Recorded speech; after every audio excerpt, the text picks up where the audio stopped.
Friendly Conversation, everyone. I'm your host, Darn Levan Booker. Today, we're having the pleasure to talk about a subject that's really in my heart because I need help. I have the syndrome, the FWNG syndrome, which stands for Fellows with No Game. And I have Sherri with me. Some of you may know her as Sherri on top, depending on your relationship with her. And she's going to help me. So we'll be talking about relationship, and you'll give us like all the nice advice, which will be greatly appreciated. So if you're sitting at home or whatever, wherever you're watching this, let's welcome Sherri. Sherri, thanks for being here. You can introduce yourself, yeah, you can. I'll let you introduce yourself. Okay, hi everyone, I'm Sherri. So my Instagram handle is the Sherri on top, and I use my platform to create a safe space for people to engage in conversations about sex, intimacy, relationships, and dating. And I provide a lot of relationship and dating advice and just friendly conversation. If you're ever interested, just pop in and join the conversation on my social media. Wow, I like that. I like the way you just, slid the friendly conversation in there. Thank you. I appreciate that. Thank you. I took a little bit from yours. Hey, that's fine. I'll sue you later. That's fine. Okay, so tell us a little bit about what you do, like the work that you do specifically. So mainly I try to focus on just normalizing healthy conversation about dating and relationships. I feel like a lot of people in our generation are struggling with dating and relationships, and it's very much related to the fact that a lot of us didn't have, proper dating and relationship education when we were young. Like, our parents weren't having those type of conversations with us when we were growing up, so we were kind of forced to fend for ourselves, and now we're kind of struggling. A lot of people in our 20s and 30s were struggling with dating. We're finding that, we're regularly failing, or we're regularly repeating the same patterns or attracting the same partners. So I just wanted to normalize dialogue and just kind of get people to realize that they're not alone in this struggle through relationships. Even me, as the person that has this platform, struggles a lot and is learning. So just normalize conversation, and through conversation, just being able to learn more things and hopefully apply it to our relationships. Absolutely. And I like what you're saying, like the parents that didn't give us the proper tools in terms of that, especially us being Caribbean. Yeah. We know, like, they just expect you to grow and know. Yeah, exactly. And they don't take the time to educate you. So I think Trust that's why we make a lot of mistakes. What type of relationship advice do you specialize in? Like, is it more heterosexual or LGBTQ plus? Well, the advice I provide, it's general. Like, it can be applied to anyone from any relationship, but I provide most of the advice, I guess, more so targeted to heterosexual couples, simply because a lot of the advice I give is based on my own personal experience, right? So I only date men. I only engage in like heterosexual relations. So you wouldn't talk about something that you don't know. Yeah, I'm not really experiencing that. Like, of course, I want to engage in more learning so that I can meet more of the masses and more of the people and service people better. But for now, like, I feel like I'm well versed in heterosexual relationships. Absolutely. And so I know you kind of touched a little bit on it. That growing up, you didn't have the proper tools, the information. But so did all of us Caribbeans. But what made you decide that, hey, this is what I want to do and this is the work that I want to do? When did you have that, blank that, hey, I want to learn a little bit about that, like, and help people as well? Well, the helping people portion came a little bit later, but I feel like I was first intrigued about learning about like the psychology of relationships and dating around age 17, when I had my first heartbreak and I didn't know what to do and how to navigate through it. And I just was confused. I was like, how was I with this person? And everything seemed so, fine and dandy. And I thought they were loyal and I thought they were into me. And then all of a sudden, like, I found out they cheated on me. And so it was just very, like, confusing to me. So I had to, like, I found myself, like, looking online, like, searching, like, why do men cheat? Because I didn't know who to ask. Like, you can go to your mom at 17 and be like, my boyfriend cheated on me, Mom. Like, what did I do? My mom would be like, why do you have a boyfriend? So I literally had to, like, do my own self-education. And through that, like, I started to get more and more intrigued. And then I started buying books. And, you know, I wanted to, like, protect myself as well. Like, when you go through something traumatic like that, like, you know, your first love and then somebody cheating on you, like, you end up, especially when you have no, like, outside people out there to support you through that, like, you end up feeling like the way to support yourself is to put up a wall or to try to protect yourself in some way. So I was looking for books on, like, you know, power and stuff, how to attain power. For example, the 48 Laws of Power was what I first reached out to when I was 17, because I was like, nah, like, no one's about to play me ever again. Like, I need to read this book and figure out how to become the most powerful person so that no one will ever be able to put me into that, you know, vulnerable position again. Traumatic experience, yeah, based on the traumatic experience. And I think that's a similar experience for a lot of people. Like, a lot of guys and girls, when they get their first heartbreak, they end up, you know, trying to put up a wall and protect themselves. So I was going to ask that, actually, like, do you feel like it's something that you did as well? Because when something like this happens to you, you want to protect yourself, and as you're growing up, you don't want to feel played. So if you see, like, certain patterns, you're like, nah, that guy is probably, like, my old boyfriend, blah, blah, blah. Yeah. Do you feel like at one point in your life, you became that person where you didn't allow anyone to get close enough? Yeah, definitely. Like, so around 17, that would be 10 years ago. So I felt like it's from that time until now, like, I've been going through a transition where around 17, I felt like I built myself up to be this, like, person that was always trying to protect myself from, you know, guys. And I was like, no, these guys are toxic, these guys, whatever. And I was like, I don't know, I felt like I just went through a transition, like, to a point where I, like, disliked guys, and I was like, you know what, I can't even date them because, like, they're just gonna hurt you, they're just gonna play you, they're gonna manipulate you, to now, like, I'm finally, like, growing and learning that that's not everybody, it's just the people that I experienced, right? So going through that process now, I'm realizing, like, I just have to select better partners. There's a lot of great guys out there, I was just prone to selecting the wrong ones, right? So I was there at one point, and now I'm kind of evolving from that mindset, but I feel like what kind of attracts me to the education portion and, like, trying to, like, have that conversation with people is because I can see that a lot of people are in the place where I was.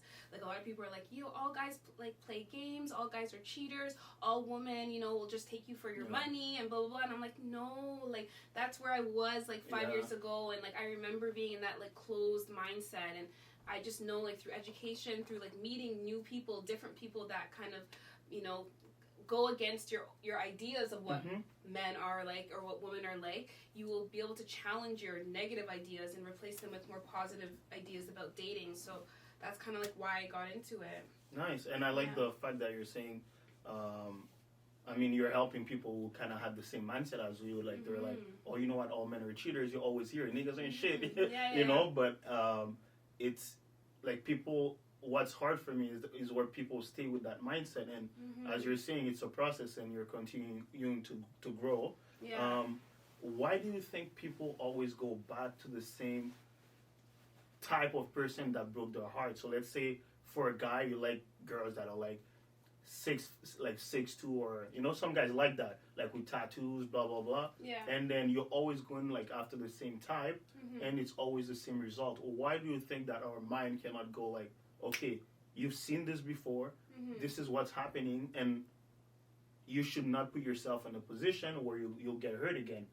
I think it's, how do we find the right balance where you don't build a wall, and at the same time you're smart enough to understand that I should not go there? Well, I feel like people continue to go to the same partners. Like, I was in that trap where I was, like, dating the same people, like, looking for a different result, but dating the same profile of a person. And there's many reasons. Like, something that I've been, like, studying and researching is, like, you know, the relationship between your childhood and your upbringing and, like, the partners that you choose in your adulthood. And apparently there's, like, this big correlation between your relationship with your parents and the partners that you choose. So okay, get comfortable. You know, it's a good conversation. So get into it. Yeah, Go ahead. it's honestly so interesting. So basically what they say is that during your childhood, your early experiences with your parents and your interactions and your, you know, any interactions that you had with parents or caregivers that were really close to you, through those interactions, you build kind of a love blueprint of what you expect love to be. So if your experience with love was very like distant, you know, your parents were cold, they weren't affectionate to you, they weren't expressive with their love, you internalize and understand love to be that way. Okay. Right? So that's why I'm very sympathetic with people that go with toxic partners and stay after cheating, after like, you know, abuse and whatever, because it's like, it's not like you're like, yes, I really want to be with a person that beats me up and cheats on me. That's not how it is. It's like you've been through your, you know, your early childhood, 18 years probably you're living with your parents. Through 18 years of development, you're continuously every single day being exposed to, you know, the idea that love is supposed to be toxic. Love is supposed to be distant. Love, you know, my love for my parents is not affectionate. It's not giving. It's not, you know, it's not healthy. So you learn that for 18 years of your life or more. And then you now go into the dating world. What do you expect people to look for when all they experience and understand about love is toxicity? That's true. Like, how do you expect me to, after 18 years or 20 years or 25 years of being around my parents that was always giving me the cold shoulder, to now go with a man that's going to show me love? I don't understand that. It doesn't fit in with my schema or my current understanding, my perception of what love is. So even though it is healthy to us, that's why a lot of people, they find themselves rejecting healthy love. Like, even though the love is healthy and the person wants to be with them and they see a future with them, a lot of people be like, no, like, what? The guy wants to marry me? He wants to take me serious? Like, girls and guys will still reject someone that wants to love them hard because it doesn't fit into that understanding of what they have about love. So it's all about now changing your own understanding. Like, as you become an adult, you have to take responsibility for, like, reframing your own mindset, right? Like, your parents, they did the best that they could. They loved you in the way they knew how, right? And then now, as an adult, you realize that it's impacting your life in the way that you express yourself in relationships and the way you choose partners, and you know that it's messing up your life or whatever. So you have to now take responsibility to, you know, reform yourself and reform what you understand and accept as love so that you can then choose better partners. That's wow. Yeah. I mean, you're spitting some facts. Trust me, no, I had to learn that for myself because I was like, I can't keep choosing these partners that are like my father, right? A lot of times, like, men choose women that are like their mothers, and women choose partners that are like their fathers. And yeah, like, sometimes, especially in the Black community, a lot of fathers are absent. So imagine what women are internalizing. The man that I'm supposed to date that is very much going to be like my father is probably going to be inconsistent and absent and only show up sometimes when he's available. Because that's what you're used to. Yeah, it's normal because my dad did it. Okay. Like, nobody's really, like, you know, rationally going through that experience in their mind, but, like, I feel like that's, like, the underworkings of why people choose the partners they choose. It makes sense, yeah. Right? So. Wow. So it's something that your mind learned without you even noticing it. So you're just growing and you find yourself being attracted to that specific type of person, like the profile, like you mentioned. Yeah. And you're always going after these people, and it's a reflection of the love that you had when you were a child, or like growing up and everything like that. It's something I never thought about, but I think it's definitely making sense. And you're saying that the process is for you as you're growing up to identify that first, right? So at least you know where the issue's coming from. What else would you say is good for someone to kind of get away from that? So, like, if you're used to your dad being absent, just showing up here and there and, like, saying, hey, I bought you a car, so when you go see a man, this is what you're going to have in mind. Yeah. So how do you make the difference and say, hey, you know what, I love my dad or I love my mom, but I don't want a girl that's like my dad or like my mom. How do you, because most people won't say, hey, I don't want someone that's like my mom. It's your mom, right? So how do you get into that mindset and just shift and be like, I love you, mom, but this is not what I'm looking for, right? Well, I just feel like you have to just take agency and responsibility over your own life and realize that, like, your parents aren't your partners, and, like, you know, like, because even a lot of guys I've heard, like, I can see it too in men where they're like, oh, like, they want a woman to, like, cook and clean and do this and do that, which is, like, it depends on the relationship. Like, sometimes some women will do that, and I'm not shaming it, but, like, you meet the mom, and then you see the mom is, like, very much still doing, like, the 35-year-old man's laundry, and you're like, oh, okay, so I can see why you expect me to do your laundry because your mom is still doing it for you, right? So it's like at that point, I feel like the man or woman has to realize like my partner is not my mom. Like I'm not now that I'm outgrowing my mom, I don't now transfer the responsibilities from my parents now onto the partner.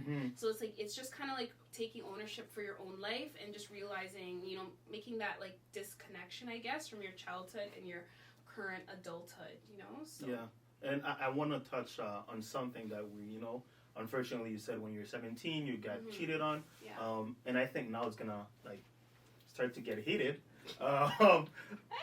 Who do you think cheats more, men or women? I'll go first. Yeah.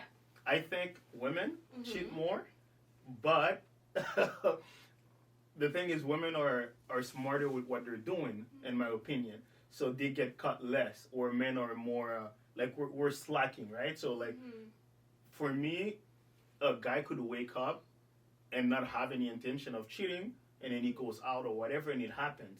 Well, I think for a girl, it's almost impossible. So I would leave that, you know, that margin. So it's almost impossible for a girl to wake up and meet a guy and be like, "Oh, I didn't expect it. I didn't go for that."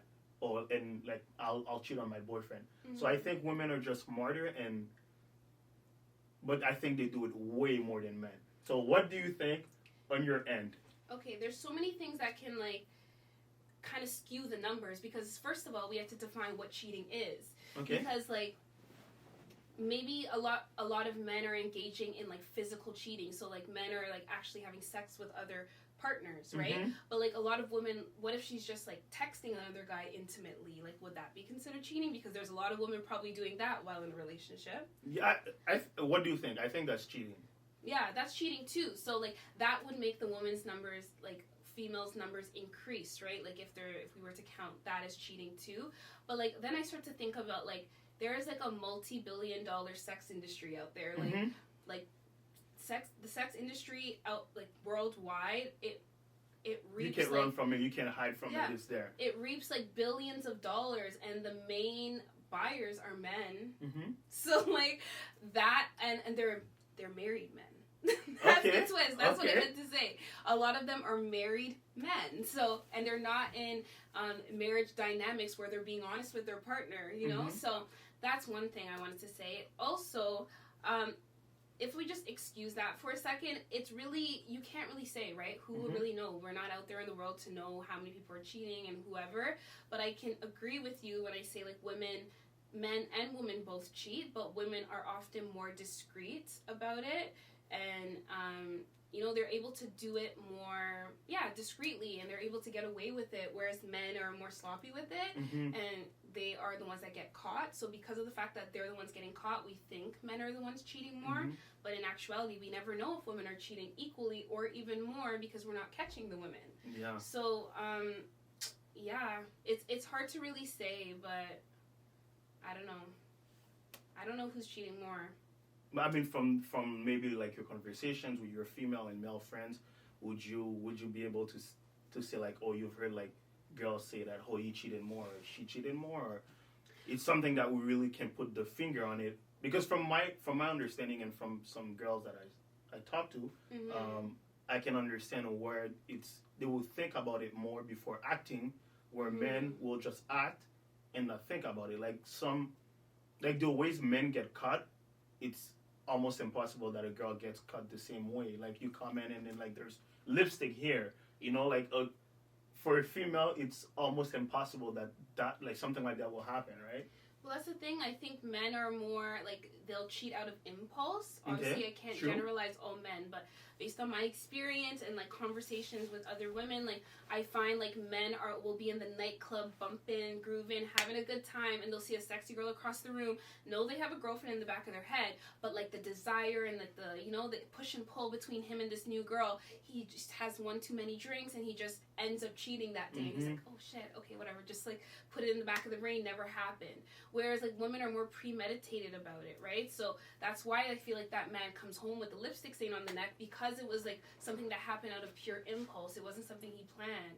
Whereas like a lot of women, there's obviously women that also go to the nightclub and like, you know, fall victim to her Yes, desires absolutely. and whatever. Absolutely. But a lot of times women are unhappy in the relationship. They're so tired of taking care of the kids while the man goes out and parties with his friends. So she's like, you know what? I'm going to have a night for me. Mm-hmm. Shh. She keeps it clean. She keeps it quiet. She does her thing, and she hides it. She wipes the lipstick, or no, she wouldn't have lipstick. Yeah. I mean, unless she's talking to a girl. But she's discreet. You know, she cleans herself up good. She changes the sheets. She, you know, makes sure everything is good. So all her bases are covered. So you would never know. So in reality, yeah, I mean, there's no way to know. It's just all we can say is women are often more discreet and better at hiding it, and men aren't so much. Okay.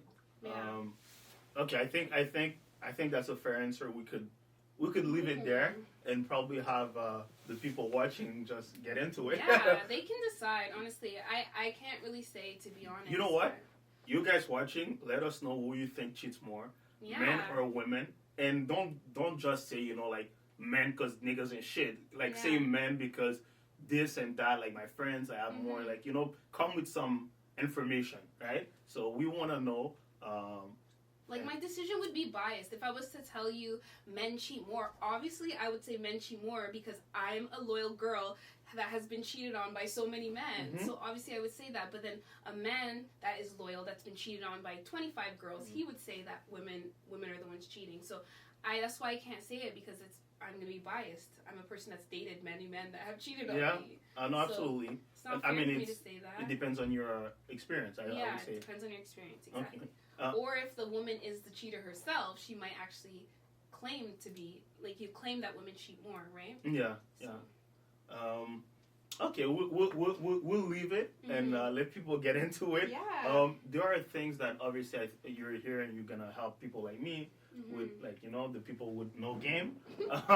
So the world is more like digital now. There's like dating sites, everything, and even on Instagram, you might be scrolling down and then you see a nice girl. You're like, oh, bumbleclad. And then, you know. Who says bumbleclad when they see a nice girl? People say that. You don't. Oh, no, you wouldn't say that.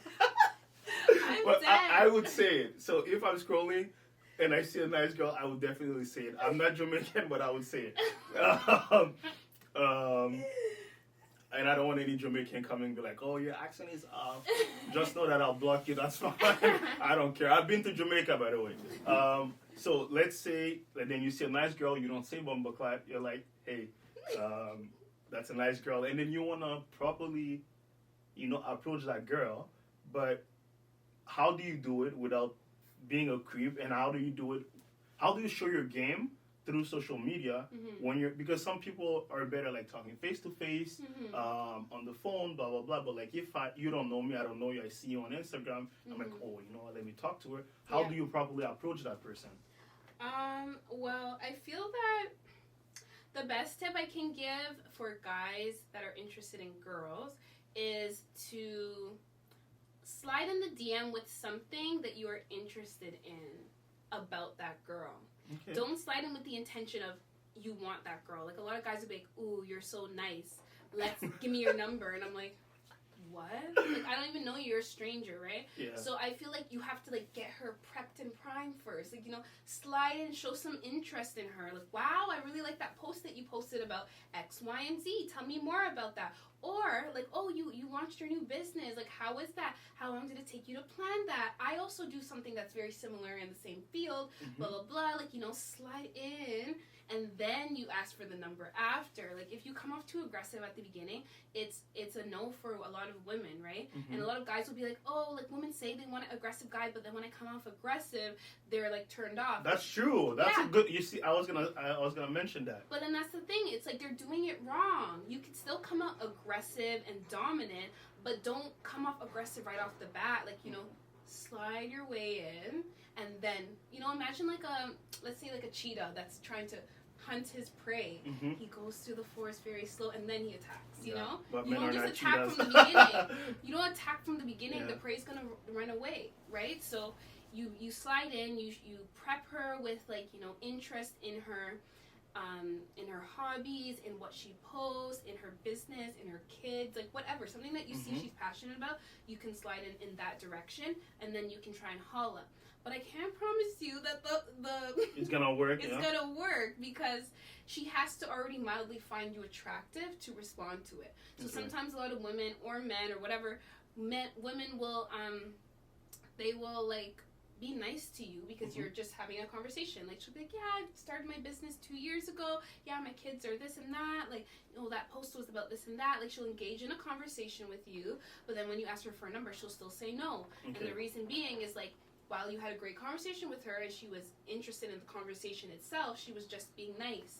She's not actually interested in you, and it could be for a variety of reasons, not related to your game. It could just be like she doesn't find you physically attractive, right? So, like, two guys could do very similar game, and two guys could do the same game. Like, talk to her, say they engage in the exact same conversation, and she could say no to one and say yes to one, and it's just based on the physical appearance. Okay. This guy's sexy, and he's interested in me? Yeah. This guy's not that cute, but he's interested in me? No. Okay. I mean, it's good that you're clarifying the being aggressive, because you hear that, like, girls like guys that are dominant and everything, but you don't know how to approach. I remember myself, I saw this girl at the grocery store, so I came, I'm like, hey, give me your number, but obviously don't do that. It didn't work. 2 nights in jail later, I can testify to that. I don't know. That's what I'm telling you. No game. So I'm here to learn.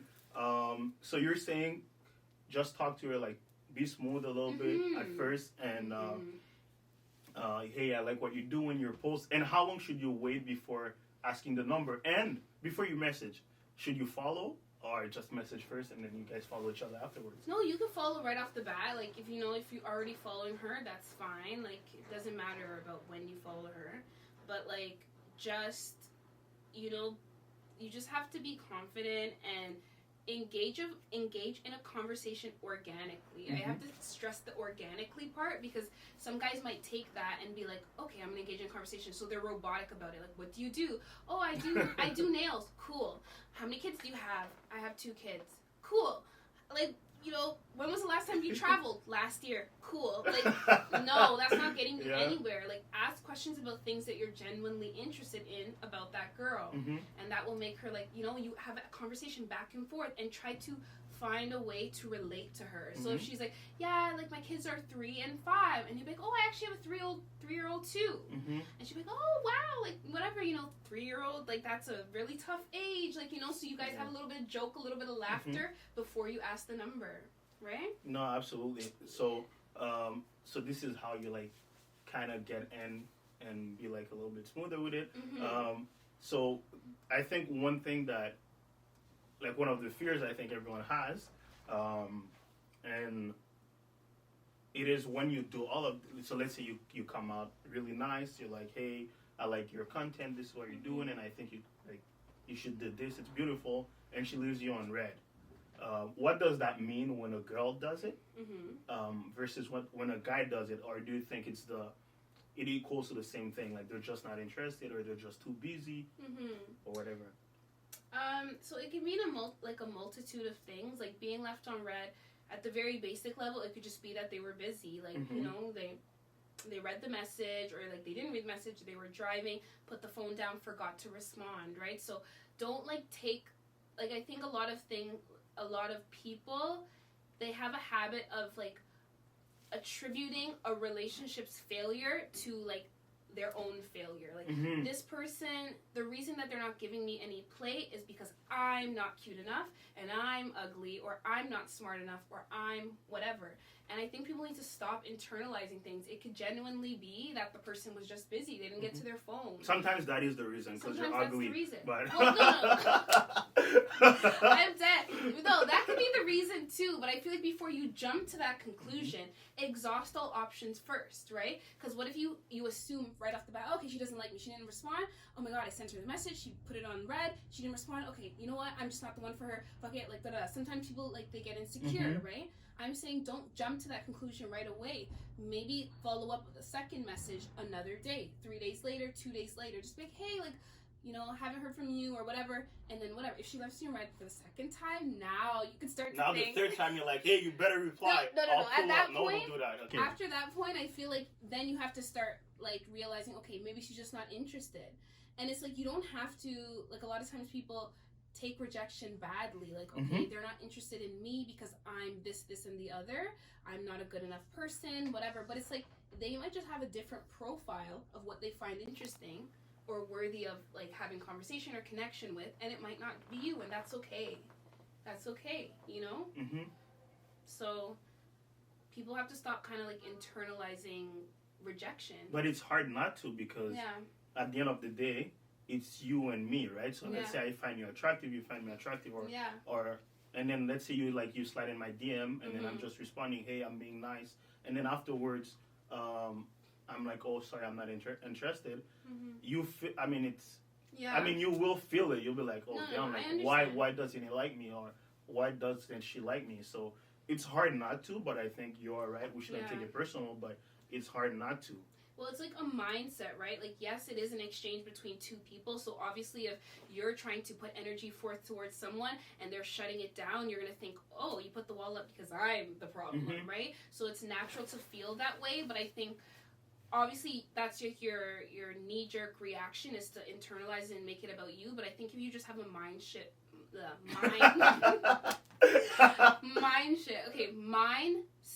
shift, and just be like, I'm not the one for her, and that's okay. There's somebody that finds me attractive and someone that's going to find me valuable and worthy of being a partner. So I will have to continue to look and find someone else that's going to value me. Right? Easier said than done. But I haven't found anyone who found me attractive yet, so I'll keep waiting. I'm wishing you the best. I appreciate that. I'll keep waiting. I'll be expecting some applications. So yeah, hopefully I can get one person who finds me attractive before I die. That will be perfect. Let me ask you. Okay, so I follow your instructions. Everything goes well, and like every day I'm texting, I'm like, yo, Sherri, like I'm talking to this girl. What should I say? And then like you're giving me game, and I'm just going in, and she's like, haha, you're funny, and blah blah blah, and then it's working, right? And we go out. Everything goes well, and then. Boom, what happens? The first thing that can happen, you get friend zone. So, how do you know that you're getting friend zone? How do you get out of the friend zone? Or what makes you get friend zone? Like, how do you get in it? Because I don't think any man will talk to a girl that you're attracted to, and then when you get friends, you're like, oh, guys, let's go, I got friend zone. You're not happy about it. How do you get friend zone, and if possible, how do you leave the friend zone? Okay, so the easiest answer I can give you is, I feel like the like one of the number one reasons that people get friend zone, like I could say men get friend zone, is because the person likes them enough to be their friend, but not enough to be intimate with them or like share a deeper connection with them.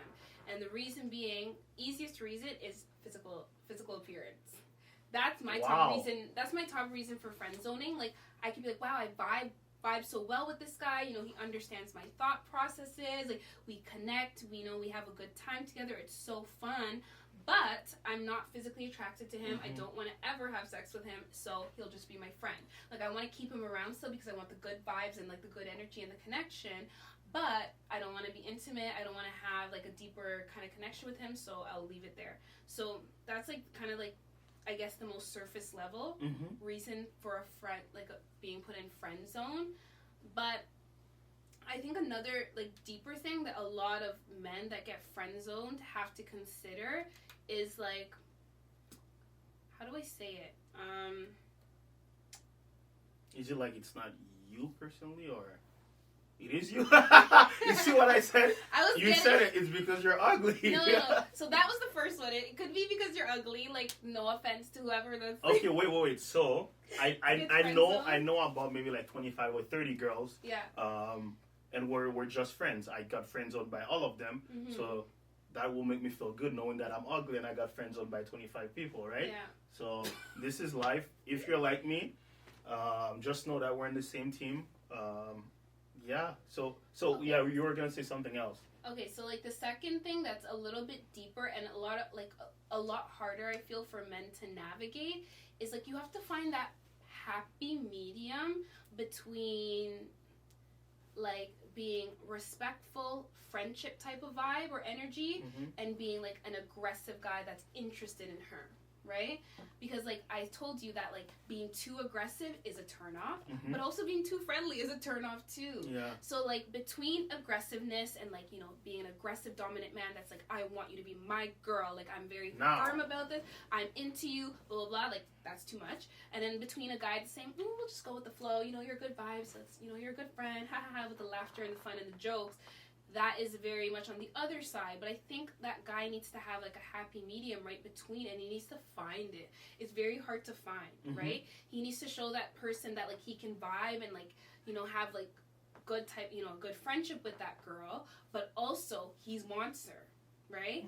He needs to find that balance between it, because she'll friend zone either one. She'll friend zone the aggressive guy, and she'll friend zone the friendly type guy, right? Yeah.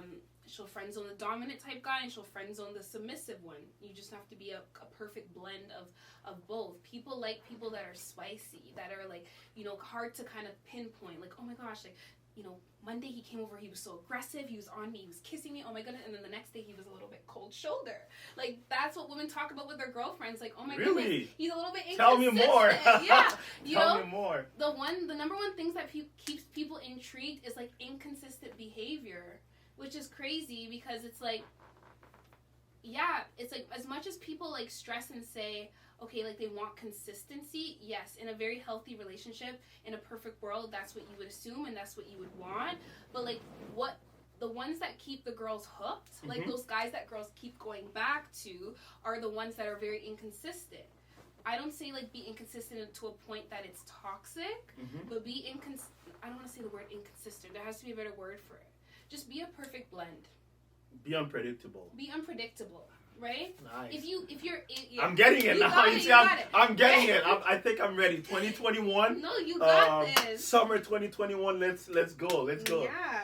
So yeah, be unpredictable. Like the minute somebody is able to predict you, like they know every time I call this guy, he's gonna just race to my house. He's always on call. It's like, oh, it's too easy. But like, you know, if you have a little bit of boundaries, you know, you're a busy man, you're not able to come to her all the time, but like you still show the interest in her, she will be more interested in you. But you also have to be physically attractive. Like I feel like physical attractiveness is like that. It needs to be there, and then once that's there, then we can deal with everything else. Because if you're not physically attractive, then it's just already the. And there's a lot of ugly people, and that's hard. That's hard for people to hear this. Yeah. So if she doesn't like you, that's fine. Let's we move on. But so let's say you are in the friend zone.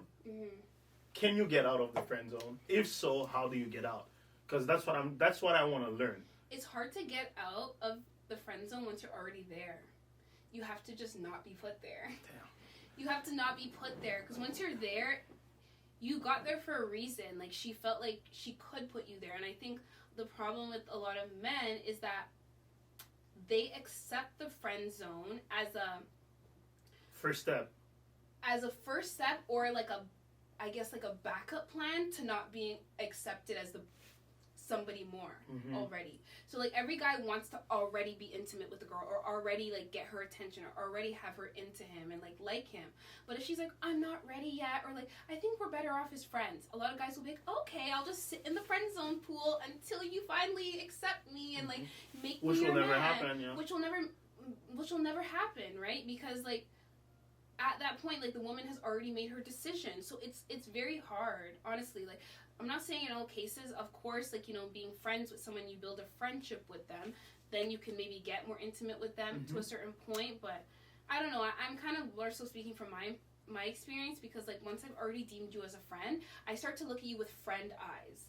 So similar, just like how I look at my female friends, like, you know, it's like, we're friends, we hang out, there's the boundaries. I don't want you to touch me, I don't want you to kiss me, I don't want you gotta stay over there. Like, you know, just like, you know, if I was hanging with my girl, I'm not expecting her to kiss me or touch me. Same way, right? We're spending time with each other because we have a friendly energy. So I feel like the best thing is like don't even allow yourself to get to the friend zone. If you feel like yourself like you're going there, you have to be willing to set up a boundary and be like, no, I came into this dynamic because I'm expecting or like interested in more with you, and you're not interested in that, so I'm about to go. Like I'm not sticking around for the second place, because watch 2-3 weeks later she's like, I have a boyfriend now, peace out. Wow. My boyfriend doesn't want me to have any friends. Like then she's out, so like nah. Then you're all heartbroken like, wow, I thought I could wait in the friend zone until she finally upgraded me. No, oftentimes you don't get upgraded. She puts you in the friend zone while she looks for her man. You know what, like when something happens, embarrassing happens to you, and then someone says it, you kind of laugh. That was my laugh. Okay, so you're saying that, so the whole purpose of me having you here is helping me get out of the friend zone with all those female friends that I have, but you're saying I cannot get out. So let's wrap this up. I appreciate you for being here. We can all go home.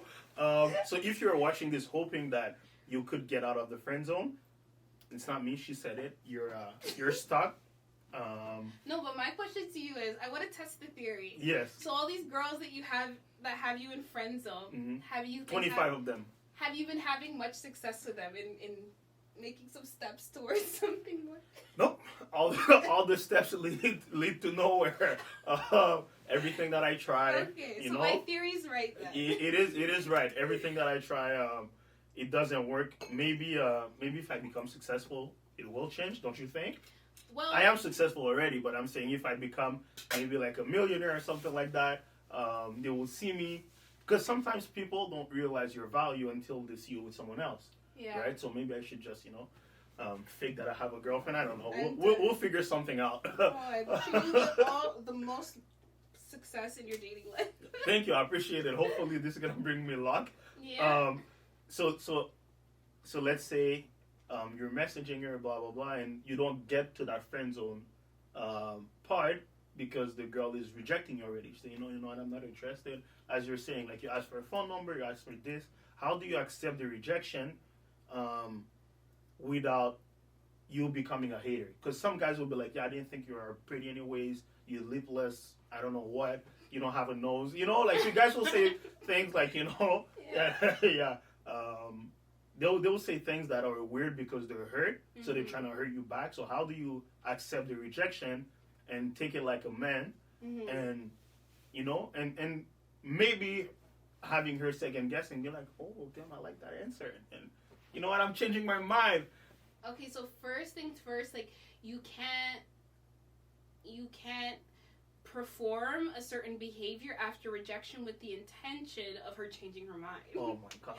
You can't be like, okay, I'm just going to be nice and cool and suave about it. So there's no way we can win. So hopefully she changes her mind. Yeah, because that's what I thought. Like if she's like, hey, you know what, I'm not down. You're like, that's fine, girl. Yeah, but you're still looking back like, and then exactly, because you're like, that's fine, girl.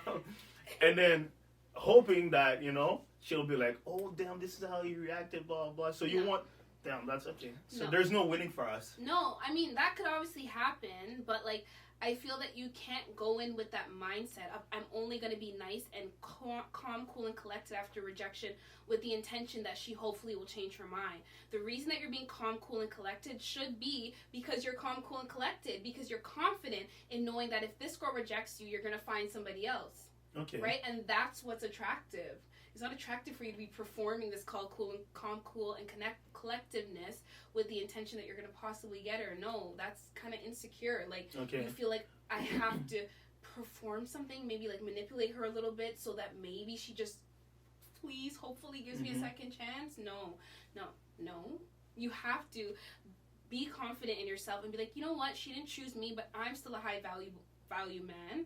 And like her not choosing me has nothing to do with anything of my character. I know I'm still a great looking man. I can get whichever girl that I go, and I'm going to continue to find. I like that. I'm going to continue to look out and find someone that actually wants me, right? And that's what's attractive. You know, so maybe that girl will never give you the time of day, but who knows? Maybe like a year down the line, you might be at the nightclub bumping, and then you'll see her, and she'll be like, oh, like, you know, good vibes, because you left on good vibe. You left as a confident man that knows his self-worth. You didn't bash her. You didn't put her down. So maybe in that time, she might be like, oh, I can give him a chance now, because now I'm single. You don't burn the bridge. Yeah, you don't want to burn the bridge. This is not just for relationships, like dating relationships, or romantic relationships, sorry. Like, this is in all relationships. If you go to an interview and they reject you, you're not gonna be like, fuck you. Like, nah, like, you know, you didn't choose me. Like, I'm gonna bomb this place. No, you're not gonna do that. I've never done that. Yeah. I'm dead. Yeah, you're not gonna do all that. Like, you're gonna be like, thank you for taking the time to interview, blah, blah, blah, because you never know. What if another job opens up and they're looking for someone that has more of your qualifications. You want to be able to go back into that space and still be respected by the employer. Absolutely. Same thing. You know, you never burn bridges. Period. Doesn't matter if they reject you. So be confident in yourself and just know that you'll find somebody else, and that's it. I like that, and I think the takeaway from what you're saying is, first of all, you should have your dignity. That's the first thing, and like I know I joke a lot, but it's something that men should have. You shouldn't be running and like being so desperate after women. If she says no, she says no. Like, there's plenty more. I'm not saying like for you to objectify women. Like, there's plenty more. Like, there's plenty more like water bottles, but there's plenty more women. So she says no. You live on good terms. So she says no. That's fine. And when you said like being cool, calm, and collective, it is like it depends on who you are. But I think you knowing that you have a dignity. You get rejected. If it hurts, it hurts. You can say it, you know what, I was really into you. But it happens. I think you're amazing, good vibe, blah, blah, blah. And then you leave it on a positive note. Exactly. And it's I okay think, to feel hurt, I think she's going to respect you after you being that type of man. Exactly. And I know I was joking about, like, you say something just in hope that she will come back. I was definitely joking.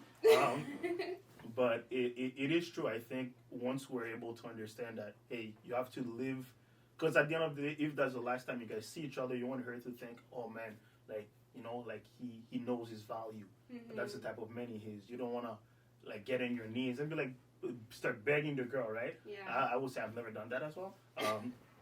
But this is how you should definitely leave any type of relationship. And getting into this, I'd like to know, because I think it's easier for women to find men than men to find women, because you guys, I think like girls will just come and they're able to select, I want him, and they will get him as word. Like, we don't know the right thing to say. How do you know when the girl is just teasing you versus when she's actually interested in you, and vice versa? Let me think. So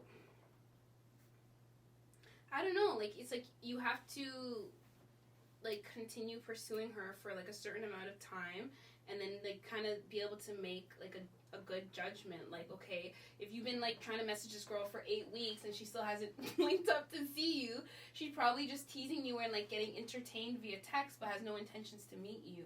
So like you have to just use good judgment, use good discernment, and like it's the same thing for men too. So like if a girl's talking to a guy and then they've been talking for like 6-7 weeks and the guy will never make any, like, he doesn't show any intent on seeing the girl. Is it the same thing? Like the guy's like teasing? Like do men really? I don't know if men tease, like in like male female relationships. Like, do men really tease? Like I'm unsure. I feel like when men want something, like they're just going for it. Like it's the women that are like pulling back a little bit and pushing forward. But honestly, it's like there's no like problem with a good tease. Like a tease is what keeps a man intrigued. Like if you're just like, yeah, come over to my house on this day, this time, like the first time he talks to you, he's like, oh, this is so easy. Like, you know, like I'll be waiting for you. Like he's gonna make it easy, right? But you have to be like, yeah, you know, you're super cute, but I'm not available tonight. Wow. But I really want to see you. Like, wow. You know, maybe next week. And then next week comes and be like, oh, I can't wait to see you. And then it's like, oh, busy. Like, whatever. What? You know? Okay, like, but you have to, as the woman, too. I mean, that's good. That's good. You have to find the happy medium, right? You can't tease so much to the point where the man now loses interest. So, honestly, it's hard to tell, but you just have to use, like, sound judgment. Like, one thing is, like how many times do they reject you, or how many times do they cancel plans? Like, if it's like a consistent thing of like, oh, I'm busy, or like, I have to watch my kids, or I didn't find a babysitter, it's always something, then, okay, it's like they're just playing games here now, right? If they really, anything that people really want to do, they will find a way, right? I always think of like a job interview. Like, if you had like an interview for a job that you always wanted, you would find any way to get a babysitter, make yourself available, free, so that you could go to that job. Absolutely. But like, if it's like a guy you don't really care to see, you're gonna find all the excuses in the world not to see him, and that's not the kind of relationship you want to be in, right? So like, I just feel like, just look at their patterns of behavior. Are they continuously making excuses? Like, you know, then you know, like, it's a waste of time type of thing. Maybe they're just playing games, or just like entertaining themselves. They probably have a man at home.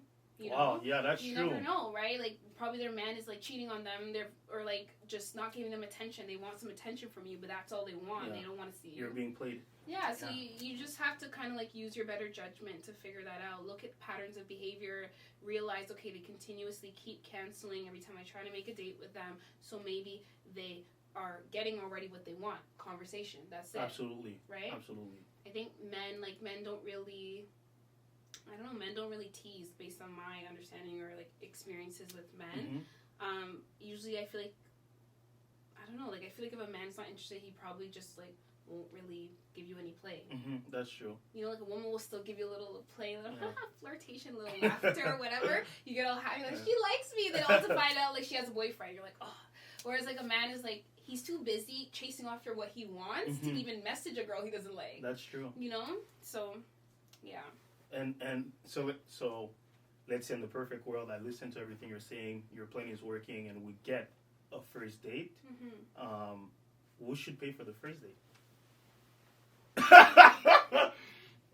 No, because I know of the world that we live in. People want equal opportunities and everything. So for me, it's an equal opportunity for you to give you the chance to pay. The person that asks for the date pays, but usually if it's the man's pursuing, obviously he's gonna pay, right? Okay. Right. So if the guys don't want to pay, don't ask for the date. No. Like, where are you going? Oh wait, okay. So the guy should always pay for No. the dates, or only the first one? So the guy, you're saying that the guy should always be paying? No. That's not what I'm saying. So if the man is pursuing the woman, he should pay for the date. If he asks her to go on a date, he should be paying for the date. Okay. Now, if they're together or whatever, like, or they're dating, they're continuously going on a series of dates. Whoever asked for the next date should be the one to pay. So like, the woman, if she's like, oh, look, I found this cool like Mexican like street food place, let's go, then I would expect whoever, the person that asked, to be paying, whether it's the woman or man. But it's like, the thing is, like, a lot of women are still in the traditional mindset where they're not out there hollering at guys for the first date. They're waiting for men to approach them for the first date. So that's why I'm saying men should pay the first date, because most times men are the ones asking for the first date. Absolutely. Right? No, that makes sense. I don't really hear women saying, yeah, you know, I'm trying to get your number and take you on a first date. Like, you know. Wait. Do that again. I can't be repeated. We have it on tape. That's fine. Can't be repeated. No. Yeah, like, you don't hear like girls sliding in guys' DM. Like, the guys would be like, oh my goodness, like, they would be thrown off, right? Yeah, absolutely. So, like, at the end of the day, like, even if a girl is interested in a guy and whatever, she reaches out to him on the DM, oftentimes she won't ask him on a first date. Like, she'll socialize with him, you know, be flirty with him, and she's nudging to him, like, ask me on a date type thing. So that's why I feel like most times, like, the men should pay the first time, and then if the girl's interested, you should also, like, give her the opportunity to ask you on a date. Like, don't be so eager that every single, like, 3 days you're like, let's go on another date, I want to see you, and you're paying all the time, because then she's going to look at you as, like, the man that she could just call anytime to take her on dates and, like, buy her food, right? You want to, like, kind of pull back a little bit and see, like, you know, will she offer to take me on a date? Because at the end of the day, if you're trying to, like, build, like, a relationship that has longevity, like, you're not going to want to be with a girl that's just mooching, taking, and, like, accepting dates and money and everything from you, but has nothing else to offer. So even if it's not even an expensive thing, but even if she just says, like, hey, like, let's go to this place, they have, like, food trucks, and she gets you the little $5, like, plate of fries, like, that's something that she could do, and you could be like, oh, okay, like, she's willing to reciprocate. That's something where in your head, you're like, check off the box. Like, a girl that reciprocates the same energy I give her type thing, right? So give her that opportunity to also, I guess, propose. Invite you out. Yeah, invite you out, propose a date, or like offer to pay. Like women will do that, but I feel like we still want to see like a man that takes charge, that takes the initiative first, and then we can like come in and say, oh, actually, like I got this type thing. Okay, and even on the first date, do you think at least the woman should, like, if they're saying, is it separate bills or one bill? Do you think the woman should at least, like, kind of show that she's about to pay for it? Because for me, the way I was raised, obviously the man will be paying for it. Yeah. But if I'm going out with somebody, it's okay, you can laugh. But let's say I'm inviting you out and then we're eating, and then afterwards like the waiter asks and you're like, oh yeah, one bill, he got this. I'll look at you like, what do you mean he got this? So wait, because you're like, I don't like when a girl expects. Yeah. Like I'm not your bank, I'm not your dad, I'm nothing. It's the first date. I am interested, but I'm thrown off by. I know that you're thrown off by the expectation. But, like, I'm more of a person that doesn't like to play games because, like, what you're basically telling me is that the girl should be playing games. It's like, she knows that you're going to pay. And the end result actually, is that wait, no. So you want me to perform, okay.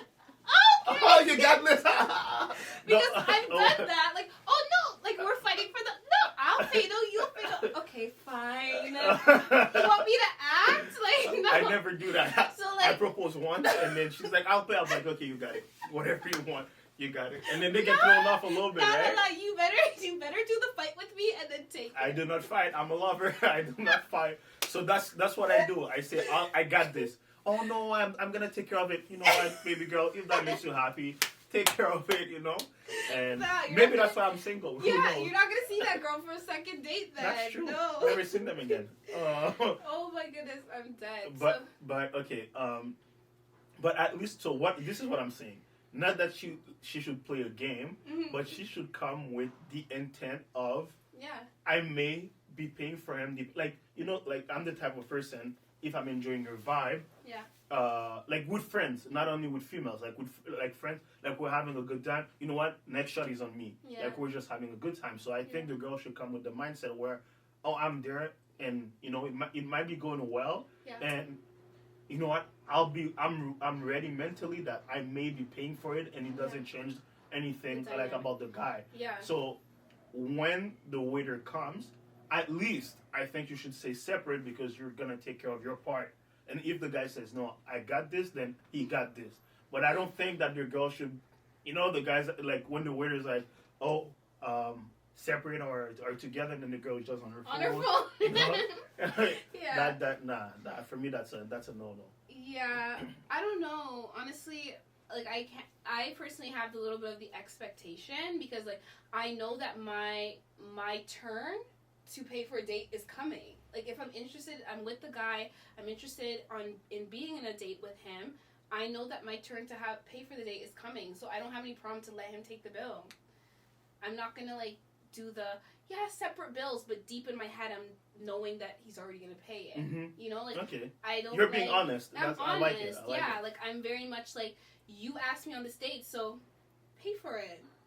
No, absolutely. I'm not flinching. Like pay for it, and then the next time because I like you, I'm gonna ask you to take you to this cool Mexican restaurant because I like you and I will pay. Why do you always say Mexican restaurant? Is it cheap? Honestly, no. Why do you always say Mexican restaurant?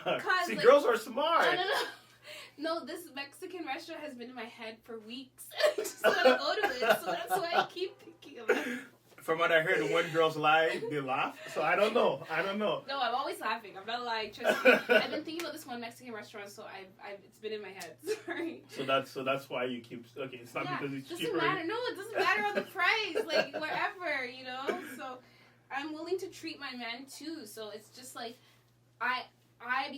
especially because like if a woman knows she's willing to reciprocate the energy, I should be able to sit there and just expect him to reciprocate the energy I would give him. Like the reason I'm sitting there not fighting with the bill with him is not because I'm sitting here being cheap and expecting him to pay. It's because I would do the same for him, and I'm going to do the same for him next date. I like. Yeah, but it's like sometimes guys internalize that, like, oh, so you're not going to fight over the bill with me, even though I'm going to pay in the end? Like, No, I like what you're saying because you wouldn't want someone, like the way I say it is, I wouldn't want someone to do something for me that I wouldn't. Mm-hmm. So, if the first day, like she brings me like to Dubai and I know I wouldn't bring you to Dubai, I wouldn't feel good going there because I know I wouldn't do the same for you. Yeah. So I think it's kind of what you're saying is because, like they're paying, but the next one you got it. Yeah. So I can agree with that mindset. Mm-hmm. I'd like to thank you for all the nice knowledge, the good conversation. It was a friendly conversation. Mm-hmm. And before I let you go, my question is, you're Jamaican, and parents don't talk about this.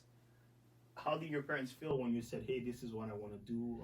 This is the field that I'm like kind of going in," because you're starting to become a teacher as well, mm-hmm. right? Are you gonna? And a second question actually, are you gonna like live teaching and do that full time, or are you gonna like kind of mix them both together? So first your parents, and then. Okay, so for my parents, like my mom is very much go with the flow. Like she's just like, my daughter just does her thing. Like I've always been like a traveler. I've always been just doing crazy, unconventional stuff. My mom's just like she just accepts it from the sideline. She never like speaks up, or she's not like a person that like tries to shut she down looks my cool ideas. Too. I saw you guys like you saw us dancing on Instagram. They were just No, my they were mom's having a vibe. fun. Yeah, my mom's a vibe. So like she's not very like she probably has stuff in her mind like what is she talking about, whatever. And sometimes when my mom watches my stories and my reels, I'm always like what is she thinking? But she never says it, so I really don't know. Like she's just like, oh, okay. Like I'll tell her like when I had my self-sabotage like workshop, like I told her about it, that I had it and it was successful, and like good amount of people came and like she was happy celebrating with me. But like she just knows I'm an adult. She trusts me. She knows that I know my path and I know what I'm doing. So she's not she's not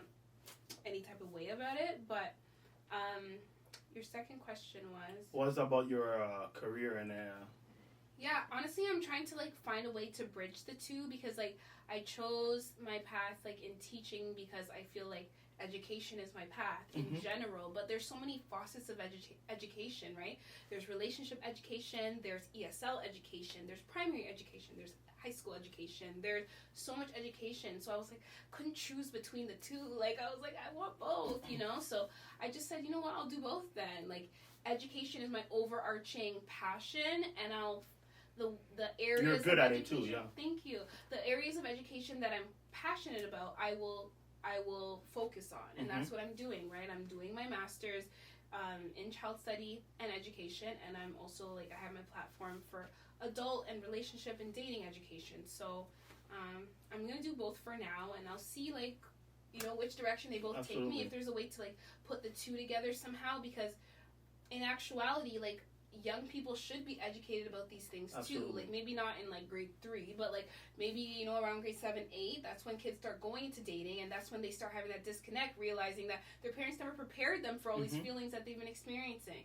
So if I can kind of get to those kids from then, like grade 7, when they start getting those feelings and those hormones, like that would even be better than trying to like change and support adults right now. People that are already 30, they're already kind of stuck in their ways, whereas like if I can like kind of get them while they're young, maybe I can like prevent some of the stuff that happened to us, some of the trauma, some of the heartbreak, some of the confusion that happened to us. Absolutely. So like I would hope answers too, yeah. Yeah, I'd hope eventually that I'd be able to like bring, like younger folks into kind of like the relationship dating kind of education thing. See if I can bridge it. I don't know. Nice. Thank you. I know I said that was the last question. I lied. You know what? While I have you with me, I like to, I would like to get the most out of you, like the most information possible. And after that, I'll let you go. So, what are the top 3 things that girls find or most attractive, or they look at when they first see a man? So we can go, get home and get prepared, and.